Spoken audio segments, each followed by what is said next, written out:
السلام علیکم دوستو، آج کی کہانی کا نام ہے ایک انوکھا چور۔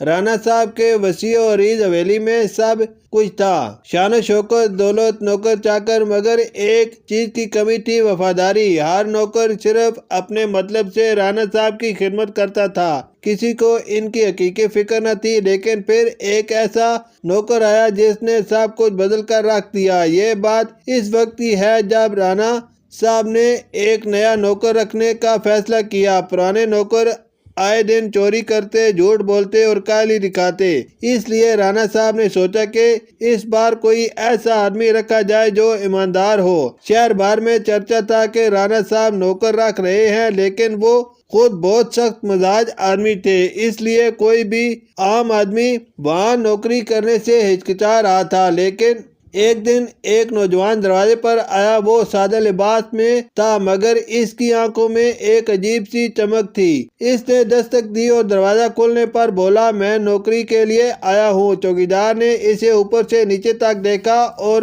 نخوت سے کہا، کیا تمہیں معلوم ہے کہ رانا صاحب کیسے آدمی ہیں؟ اگر کوئی غلطی کی تو سیدھا باہر پھینک دیا جاتا ہے۔ نوجوان مسکرایا، مجھے نوکری کی ضرورت ہے اور میں ہر طرح کی خدمت کے لیے تیار ہوں۔ یہ سن کر چوکیدار نے اسے اندر بلا لیا۔ رانا صاحب اپنے وسیع کمرے میں بیٹھے تھے۔ نوکر کو دیکھ کر انہوں نے سخت لہجے میں پوچھا، نام کیا ہے تمہارا؟ جعفر۔ پہلے کہاں کام کیا ہے؟ کہیں نہیں، لیکن میں محنتی ہوں، سیکھنے کی صلاحیت رکھتا ہوں اور سب سے بڑھ کر ایماندار ہوں۔ رانا صاحب کو جعفر کی خود اعتمادی پسند آئی۔ ٹھیک ہے، اگر تم نے مجھے دھوکہ دیا تو میں برداشت نہیں کروں گا۔ جعفر نے سر جھکا کر کہا، میری نیت صاف ہے، آپ کو شکایت کا موقع نہیں ملے گا۔ جعفر کی نوکری شروع ہو گئی۔ وہ ہر کام میں سب سے آگے رہتا، صبح سویرے اٹھ کر پورے گھر کی صفائی کرتا، باورچی کی مدد کرتا، رانا صاحب کے مہمان کی خدمت کرتا اور رات دیر تک جاگ کر سب کچھ سنبھالتا۔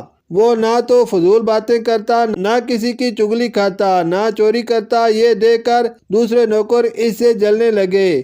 یہ نیا آیا ہے اور خود کو کوئی خاص آدمی سمجھتا ہے۔ ایک نوکر نے کہا، ہمیں کچھ کرنا ہوگا ورنہ یہ ہمیں نکال باہر کرے گا۔ دوسرے نے سرگوشی کی، چنانچہ انہوں نے سازش کی۔ ایک دن جعفر کو باورچی خانے سے کچھ لے کر آنا تھا اور جب وہ اندر گیا تو دوسرے نوکروں نے چپکے سے چاندی کے کچھ برتن اس کے تھیلے میں ڈال دیے۔ چند لمحوں بعد رانا صاحب کی گرجدار آواز سنائی دی، سب نوکر یہاں آئیں۔ سب اکٹھے ہو گئے۔ رانا صاحب کے ہاتھ میں وہ تھیلا تھا جس میں برتن تھے۔ انہوں نے سخت نظروں سے جعفر کو دیکھا۔ یہ کیا ہے؟ جعفر حیرت سے بولا، مجھے نہیں معلوم، میں نے کچھ نہیں چرایا۔ پھر یہ برتن تمہارے تھیلے میں کیسے آئے؟ دوسرے نوکروں نے چہرے پر معصومیت سجائے سر جھکا لیا۔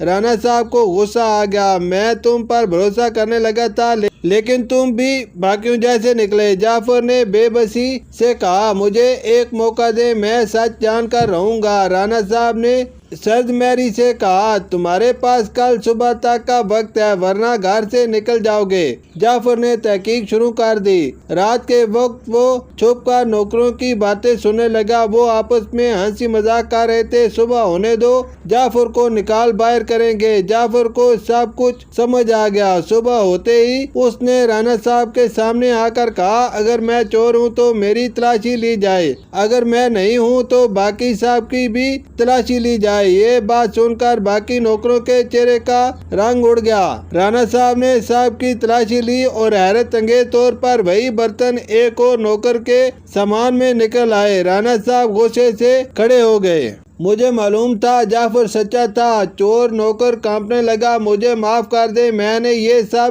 حسد میں کیا۔ رانا صاحب نے فوراً اس چور کو گھر سے نکال دیا اور جعفر کی طرف دیکھ کر کہا، تم نہ صرف ایماندار ہو بلکہ ہوشیار بھی۔ آج سے تم اس حویلی کے تمام معاملات کے نگران ہو گئے۔ جعفر نے عاجزی سے سر جھکا لیا اور یوں ایک عام نوکر اپنی سچائی اور سمجھداری کے باعث حویلی کا سب سے معتبر فرد بن گیا۔ شکریہ۔